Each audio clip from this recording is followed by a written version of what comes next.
Bismillah. Ready ya. Bismillahirrahmanirrahim.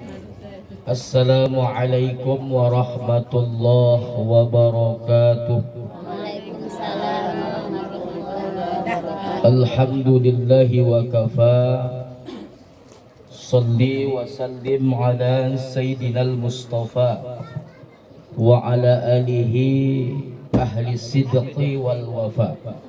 Ashhadu an la ilaha illallah wahdahu la syarika lah wa ashhadu anna sayyidana Muhammadan abduhu wa rasuluh alladzi la nabiyya ba'dah. Allahumma fasalli wa sallim wa karrim wa majid ala sayyidina wa nabiyyina wa syafi'ina wa dhukhrina wa maulana Muhammadin wa ala alihi wa sahbihi ajma'in. Amma ba'd. Ibu-ibu yang dirahmati Allah, bersyukur kita kepada Allah dengan ucapan alhamdulillahi rabbil alamin.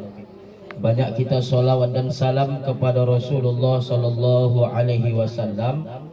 Mudah-mudahan insyaallah kita ini tetap istiqamah berada dalam tuntunan syariah yang telah dibawa oleh baginda Rasulullah sallallahu alaihi wasallam, baik itu maupun yang fardu yang sunnah.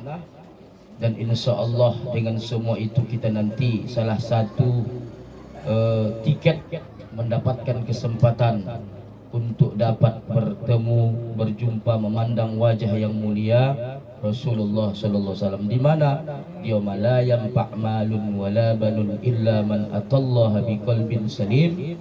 Amin ya rabbal alamin. Ibu-ibu yang dirahmati Allah Subhanahu wa taala, pada hari ini kita kembali melanjutkan taklim kita setelah tadi kita membaca wirid surah Yasin, seterusnya takhtim dan doa, tahlil dan doa. Maka apa yang ingin saya sampaikan pada hari ini yaitu yang tertulis dalam kitab Hilyatul Auliya. Apa maknanya? Yaitu perhiasan wali-wali Allah. Ini buku berjumlah 26 jilid, Bu. Harganya sampai satu jilid itu 1 juta. Ya. Berkisah tentang 800 ulama, mulai dari khalifah yang 4 sampai ulama-ulama yang berada di luar kota Makkah dan Madinah. Saya baca dalam jilid 1 karena kitab tersebut berisi ungkapan-ungkapan, berisi kajian-kajian, pendapat-pendapat ulama-ulama. Termasuklah dalam jilid 1 ada ungkapan Sayyidina Ali bin Abi Thalib. Kenal Ibu Sayyidina Ali bin Abi Thalib?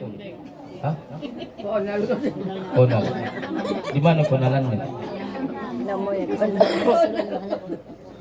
Sayyidina Ali bin Abi Thalib adalah merupakan yang pertama, ya Bu ya. Ini adalah sahabatnya Rasulullah. Kemudian sepupunya Rasulullah, anak Abu Thalib paman Nabi. Kemudian menantunya Rasulullah, sama-sama dinikahkan sama Siti Fatimah. Sayyidina Ali bin Abi Thalib ini khalifah yang keempat. Saya ulas sedikit sejarah biar tahu kita. Dan beliau adalah salah satu orang yang pertama masuk Islam dari antara 10 orang yang mewakili ataupun golongan daripada kanak-kanak. Beliau memulai Islam pada saat berumur 10 tahun. Ada mewakili perempuan, ada mewakili bapak-bapak, uwa-uwa. Dan yang mewakili anak-anak pada saat itu adalah Sayyidina Ali bin Abi Thalib. Nah, di dalam tersebut apa kata Sayyidina Ali?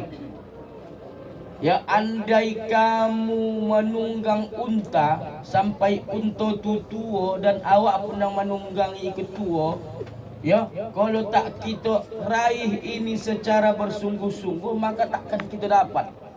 Apa itu Ustaz? Ada 5 hal kata Sayyidina Ali yang perlu kita miliki sekaligus kita hindari dalam hidup ini. Mak Ustaz 5 bukan kali Ustaz. 4 borat 3. 2, 1. Step by step. Tak dapat juga satu, tak tahu oleh saya jang. Pak kata Ustaz Abdul Somad lah mati aja lah kata. Tak lalu juga lagi. Ya? Jadi kalau ada nanti Ustaz menyampaikan 6, mengutip dari kitab lain, kita terima. Kalau ada Ustaz nanti mengatakan 4, mungkin waktunya pendek. Dia menggali dari kitab. Ustaz mengapa 5? Karena pendapat Sayyidina Ali dalam kitab Hilyatul Aulia yang dikarang oleh Al-Imam Asy-Syaikh Abu Nu'aim, ulama ahlu sunnah wal jamaah. Apa yang pertama, Bu? Dengarkan baik-baik. Dengar di luar kan? Yang pertama kata Sayyidina Ali yang perlu kita miliki sekaligus kita hindari dalam hidup ini, la yarju abdun illa rabbah. Jangan kau terlalu berharap sama hamba, tetapi berharaplah sama Allah Subhanahu wa taala, Tuhan.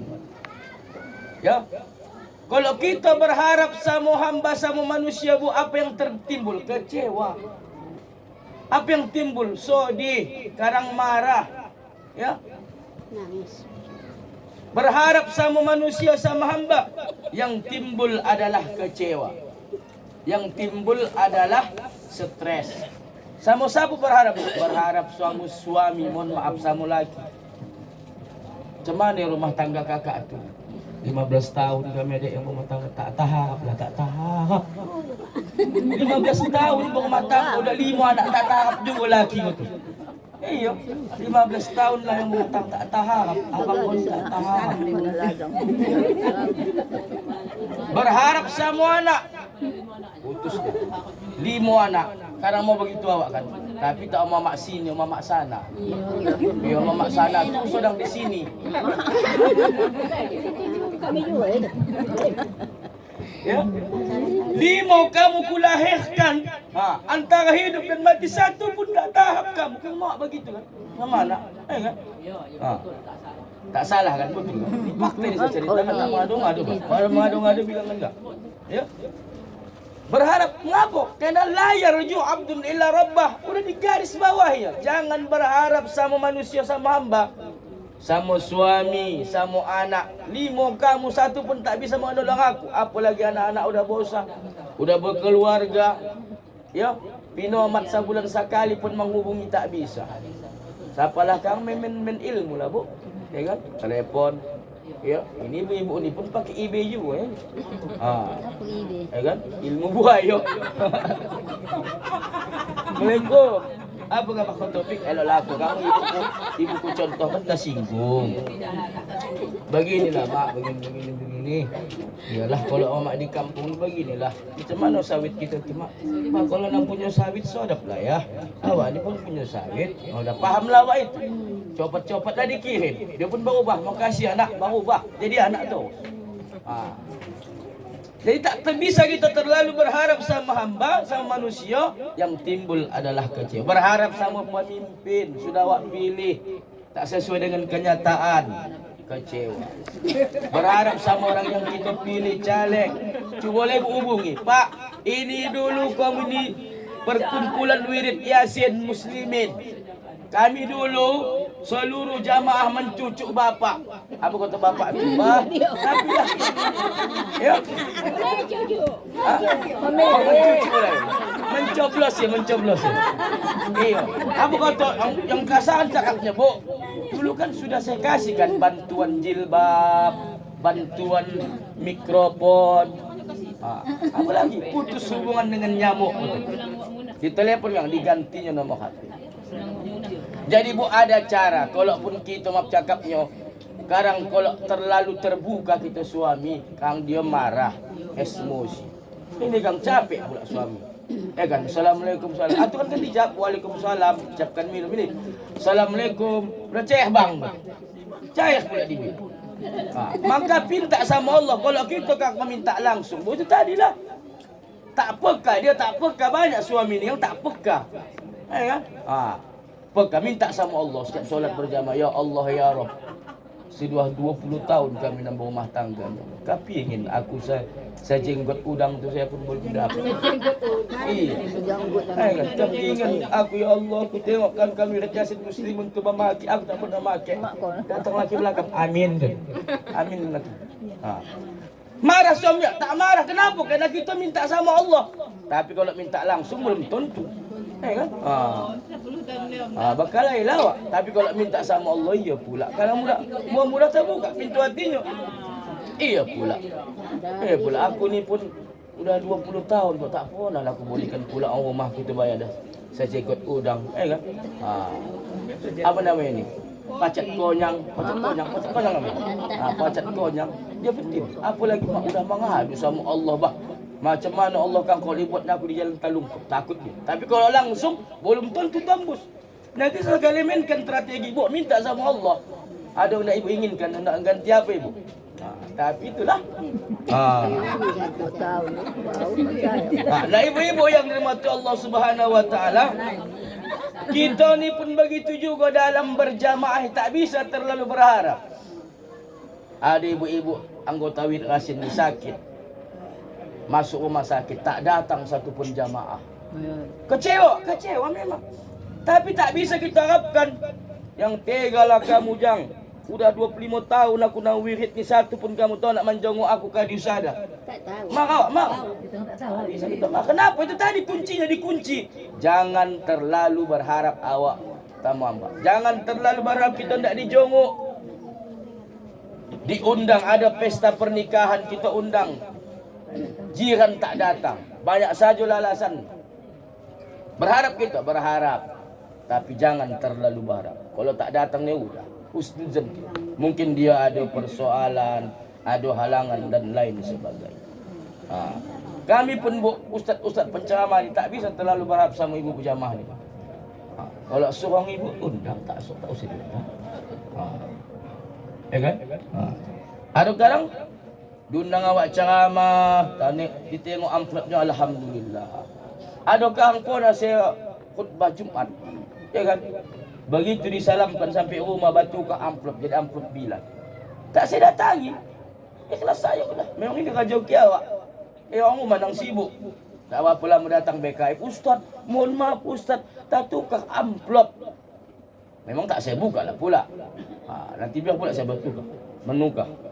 Sekarang pun ada lagi. Batukah amplop penceramah ini tertib acara. Jong. Itu tadi kena berharap. Berharap bonah pun awak kang sama jamaah. Ada pernah ini menceritakan kawan saya ya. Diundanglah dia ceramah. Ya. Ini sesekali pula diservisnya pula ustaz. Sudah diundang dari luar kota tapi tak dijemput. Macam Jalangkung lah dibuat. Ya, datang tak dijemput, pulang tak diantar. Dijemputlah ustaz. Ini kan saya bercerita orang Medan. Yang menjemputnya pakai ambulan. Ambulan. Ustaz Yasir Tanjung Ustaz. Datanglah, Mak. Assalamualaikum, salam. Sambut istrinya lah. Bang, ada ambulan. Yang salahnya mata kau tu, Dek. Iya, Bang, ambulan itu. Betul, Bang. Betul, ambulan. Assalamualaikum, salam. Ada Ustaz, Bu? Ustaz? Iya, Bu, Ustaz. Ambulan lah, Bu. Ya pun. Mak macam mana panitia ni jang? Ambulan lah pula dijemput. Apa kau testinya lah bang? Ikhlaslah bang demi dakwah bang. Iyalah kau surat bercakap ikhlas. Aku nak mengasuhkan kau. Begitu naik pula kawan saya ni Ustaz Tanjung ni. Ditengoklah pula. Ada entah bekas putih-putih begitu. Bah, itu untuk mayat. Ya iyalah Ustaz, tak mungkin untuk Ustaz kita. Ya Allah, gitu kan pula kan saya. Kalau saya mendengarnya golak-golak. Makanya kita perlakukanlah. Kalau awak mengundang penceramah tu, mengundang ustaz tu ini menceritakan ini, ceritakan saya, bukan kepala ndak apa. Nah, ibu-ibu yang dirahmati Allah Subhanahu Wa Taala, maka apapun yang kita lakukan di atas dunia ini, ya semua adukan sama Allah. Pasti kita ni semua ni punya persoalan di atas dunia ini. Tak ada manusia yang tak punya persoalan, tak punya ujian. Kangkat susahnya awak. Mengapalah orang-orang dulu, maaf cakapnya ya bu, pareman lakinya, batato suaminya, pamabuk suaminya, tapi tak pernah terucap dari lisannya, coraikan aku bang, coraikan aku bang. Jangan sakang, manusia rata-rata kita ni mengikut rumah tangga artis, yang diikut rumah tangga Rasulullah. Tengoklah, diikut rumah tangga artis, dipraktik kalau dalam rumah. Cekik dedek bang, cekik dedek bang. Titik rumah tangga habis pula. Iya. Tahu lah laki-laki ni kalau dah marah emosi. Diceraboi yang di dinding ni bu. Mana yang lembut ni telah tumbuknya. Kalau tumbuk sedang diperbaiki. Oh lah. Kira-kira suami ibu atau siapalah marah. Berani dia menumbukkan sama dinding koras. Nih, dicarinya lembut dulu biar sana mengganti tu ya. Itulah dia. Rumah tangga artis, sebenarnya saya sampaikan ini dalam Maulid Nabi. Rumah tangga Rasulullah lah yang dicontoh sakinah, mawaddah, warahmah. Kan? Tengok Rasulullah bu. Ya, mempraktik. Walaupun Khadijah tu lebih tua umur dari Rasul, dia tetap menggandeng istri jalan-jalan sore. Kita kah awal-awal pernikahannya, bahkan sebelum menikah. Kan? Nak tajatuh ini kang pula calonnya ini atau orang rumahnya ini lagi orang bau pula. Hati-hatilah dek. Tak apa-apa dek. Kalau sudah bawa anak 5, tak singgol kau rumah ini atau tajatuh. Mana mata kau? Rasulullah tetap mesra. Tetap mesra dipegang itu jalan-jalan sore. Ini cobalah bu saya praktekkan. Kepingin juga ya mencontoh Rasulullah dek kan. Ibu pun kepingin ni. Ya, saya pegangilah orang rumah saya. Datanglah pula jamaah sana, bukan jamaah sini. Cuma jamaah sana tu lagi di sini. Ustaz, semalam nampak kalau Ustaz sama ibu tu. Berjanjian kami ke Irian sana, kisah kan. Ku tengok Ustaz mesra tu memegangi tangan ibu tu. Iyalah, tak salah lawak pula mencontoh Rasulullah. Lebih tua istrinya Khadijah tu tetap dimanjanya. Awak pun keping, tapi lain ku tengok pegangan Ustaz. Iya bu, di samping pegangan mesra untuk menjaga-jaga. Kalau tak ku pegang kawan rumah, dia ambilnya tas baru, dia ambilnya baju baru, dia ambilnya HP baru. Aku juga dan astagfirullah. Kan? Jadi rupanya tak selamanya mesra. Ibu pun besok kau pegang bapak tu pasca pajak. Tak selamanya mesra. Takut dia ibu nanti ambil entah apa dan baru. Tahu lah ibu-ibu ni. Bang, tadi bang nang marah yang murahan dipajak apa bang? Ini untuk baju anak kita. Segalanya murah. Sang ibu-ibu ni mana dah mahal? Segalanya murah dipajak. Awak nak marah sokan. Bang, nang murahan tadi bang kaos untuk siapa? Anak yang pertama. Bang, yang murahan tadi ku tengok golas tu bang, cocok itu bang betul. Segalanya murah kau tu. Tapi bila dikasih kalang bolik golas baru sampai 1,5 juta, tetap yang ibu idamkan untuk minum kopi bapak itu adalah hadiah Hinso. Bocah hadiah Hinso, hadiah daya. Ditanya suaminya, oh dek, semalam kau kan membeli golas. Ku tengok ada nang lancip, ada nang tinggi. Iya bang, untuk akhir raya, untuk tamu bang. Lebih sayangnya ibu sama tamu daripada sama suami. Inilah kadang ibu tak mau bersyukur. Betul kan? Ibu-ibu sananya, sini tidak.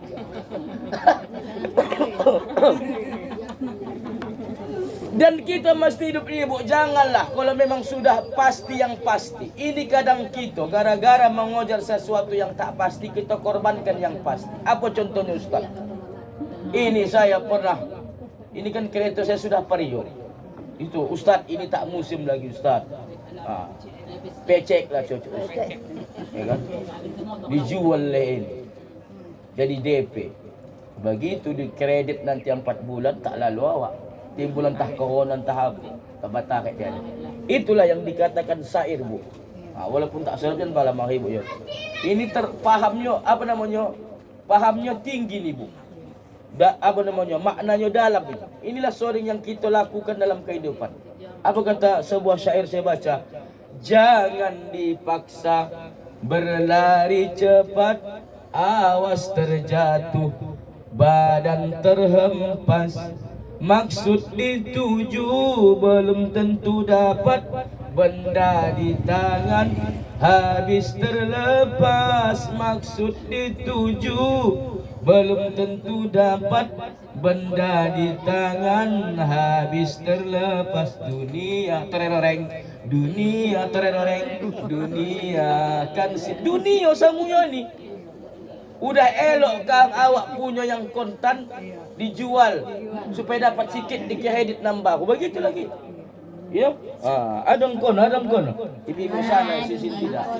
Ya, coba ibu sana tu sedang di luar rumah, tapi berada di rumah. Ya. Nah, ibu-ibu yang dirahmati Allah, Allah yang menjamin doa kita, doamu, bukan engkau yang menjamin permintaanmu. Ini tip ini, Bu. Kadang kita berharap segala sesuatu, tahunya kita ukuran kita. Pasti tak dapat kita, tapi kita paksakan. Iya, pakau hidup apa namanya istilah kadang-kadang. Yang penting setelan gotong. Betul tak? Sagalonyo dit, babunyi kang, tas dibawa dit.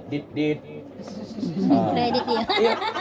Udah kredit. Kang, kan yang oci dari mulai kapal lo sampai bawah babunyi dit. Di sini tak ada bagus. Amin ya Rabbal. Amin. Jadi itu yang pertama kata Sidina Ali, Bu, la yakhafu abdun ira rabbang. Jangan kita terlalu berharap sama hamba, sama manusia, sama siapapun termasuk suami. Tapi doakan, ya Allah, 15 tahun kami nambah rumah tangga. Tolong ya Allah, murahkan. Itu juga.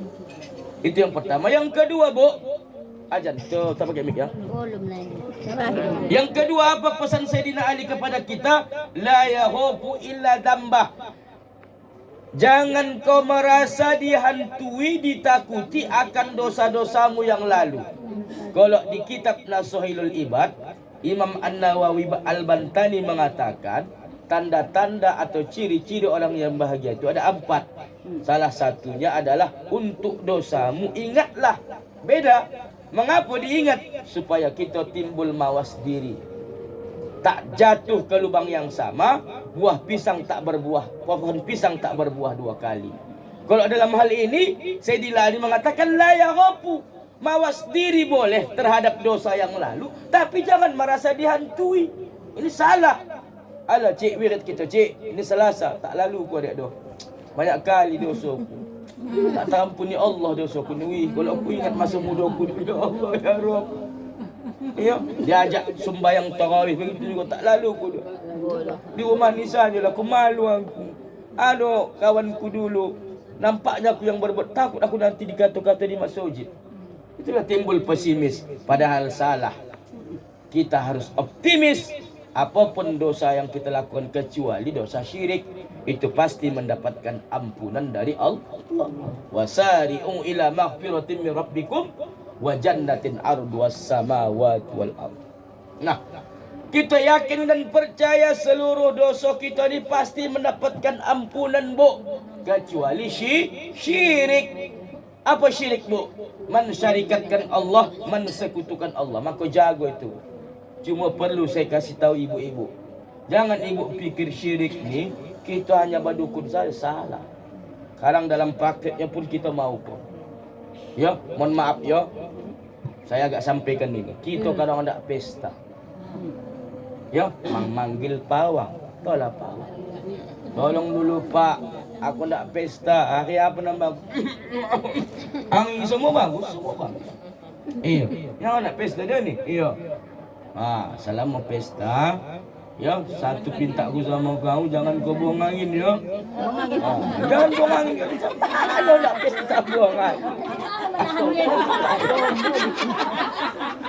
Ini saya alami, Bu, bukan mengado-gado. Saya mengalami. Tidak saya bantah, bayar ada. Awak pun masih Sanawiyah MP. Kakak saya pesta, bukan membuka orok ya. Ini mencontohkan paham ini. Kakak saya pesta, saya tengoklah dilempahkan mak cakapnya Pak Kakas dalam kata saya. Ada nang kono? Ada nang kono? Macam mana itu? Apalah hubungannya pesta melempahkan Pak Kakas dalam kata? Supaya tak turun hujan. Apa hubungannya? Hebat bonah mak cakapnya. Astagfirullah. Pak Kakas dalam tu menangkal hujan. Ya Allah. Dong. Dong. Apa yang aku bilang tadi? Apa yang namanya pesta melempahkan Pak Kakas dalam ke atas? Pawang ko sila. Pati korban din. Korban sila. Kan?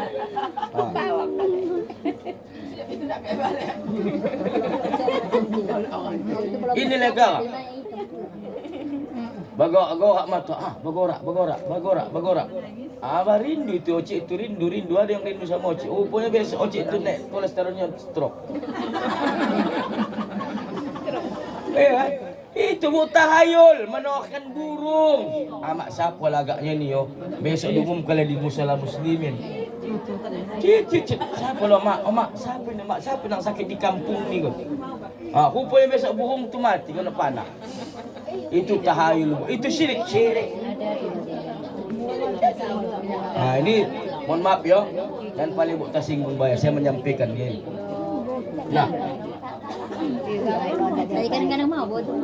Ulang. Nah, ibu-ibu yang dirahmati Allah Subhanahu wa taala, ada cara kata Sayyidina Abu Bakar Siddiq, termasuk ini adalah sahabat Rasulullah khalifah yang pertama, untuk kita bisa optimis mendapatkan ampunan dari Allah Subhanahu wa taala. Tak pakai mic, tak apa-apa kan? Apa itu Ustaz? Mohon maaf, kita ni kadang hebat karang kalau di keramaian menangis. Betul kan Bu? Di keramaian diundang kita istighosa, tablik akbar, zikir akbar. Memang mantap Bu menangis di tengah keramaian. Tapi lebih mantap lagi menangis di kesendirian. Kadang kita ni kadang menangis di keramaian, tak bisa menangis di kesendirian. Itu bisa juga dikatakan ulama ciri-ciri orang munafik. Tapi kalau menangis kita di tengah keramaian ada unsur iman, tak ada unsur riya, itu paten. Tapi lebih paten lagi kata Sayyidina Abu Bakar, kalau kita menangis di kesendirian di tengah malam. Ini kadang menangis di keramaian ini belum tentu Bu ada unsur imannya, bahkan riya. Istighosah lah Bu. Ustaz diundang, ahli zikir, qalbun salim. Pandai dia Bu menggorakkan hati awak. Apa salahnya ni? Membuat awak ni ingat dosa. Kan? Astaghfirullah Rabbal baraya. Astaghfirullah minal. Bu, ingat Bu, dosa kita muda dulu Bu. Macam mana kita meninggalkan perintah Allah Bu. Ingat Bu.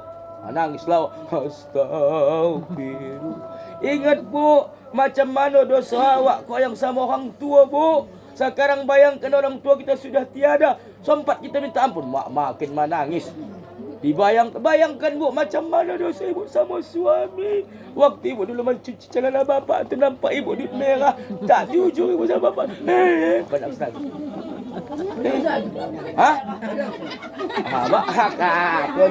Kena.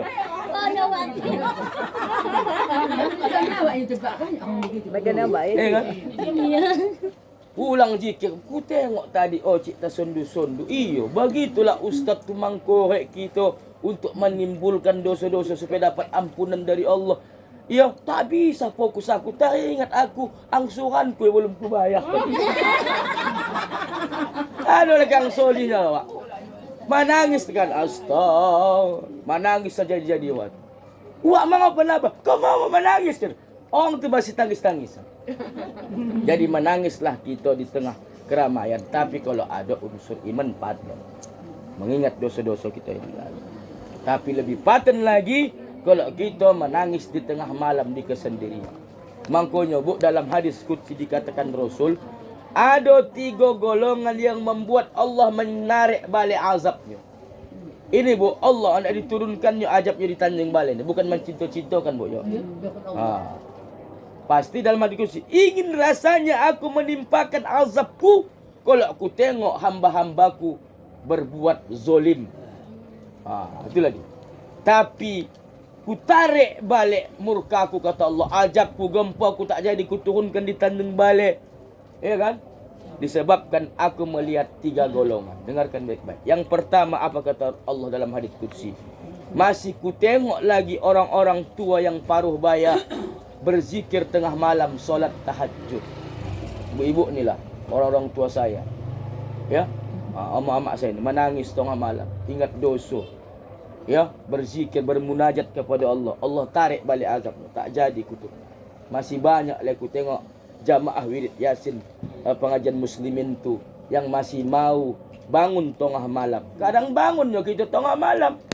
Paling buang air kecil. Selesai. Malaikat pun gondok. Bu Asmi dah bangun ini, ku catat ya. Habis. Cuma pipis doang. Contoh mana kasih. Cuma contohkan paham nih. Yang kedua, mengapa lagi Allah menarik murkanya, kata Rasul dalam hadits kursi, ditengoknya lagi anak bayi masih menyusui. Bahuntung lebu masih punya anak bayi menyusui tengah malam. Walaupun sesekali bapaknya pun tidak ikut juga menyusui. Mohon maaf. Ya. Yang ketiga, masih dilihat Allah, hewan-hewan melata masih mencari makan. Bu, inilah tiga hal.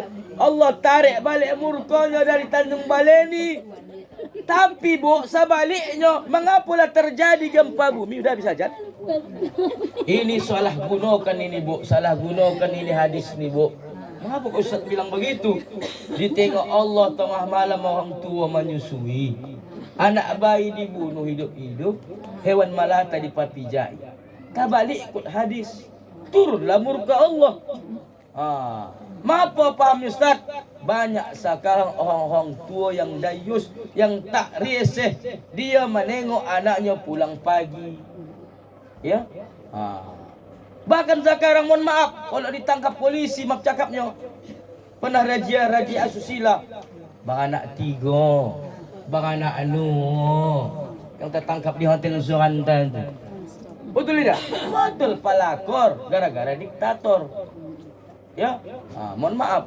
Ini yang saya sampaikan ini. Dan pala ibu tersinggung. Ini kaji. Ya. Itu yang terjadi. Apa anak bayi dibunuh hidup-hidup? Kalau di zaman Rasulullah, bu, anak perempuan terkena fitnah Umar. Di zaman Nabi Musa, anak laki-laki kena Fir'aun bermimpi ada yang menggantikan posisi dia. Maka perintah bunuh semua anak laki-laki yang lain. Zaman sekarang, mohon maaf, tak jelas janinnya apa, aborsi.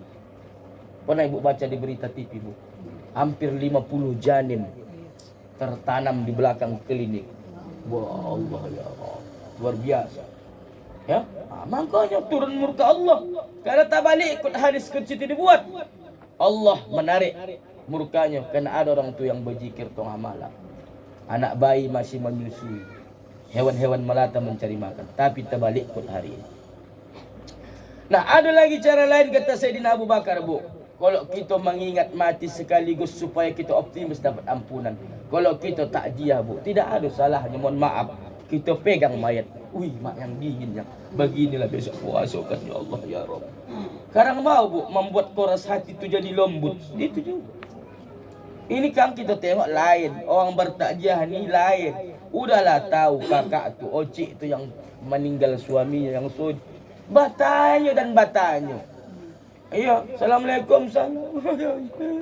Tak sangka bang tu ada tu.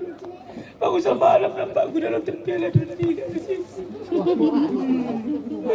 Apa yang sakit abang tu? Semalam nampak aku lagi dia berjalan. Tak tahulah dia begitu saja kayak bawa kada usaha.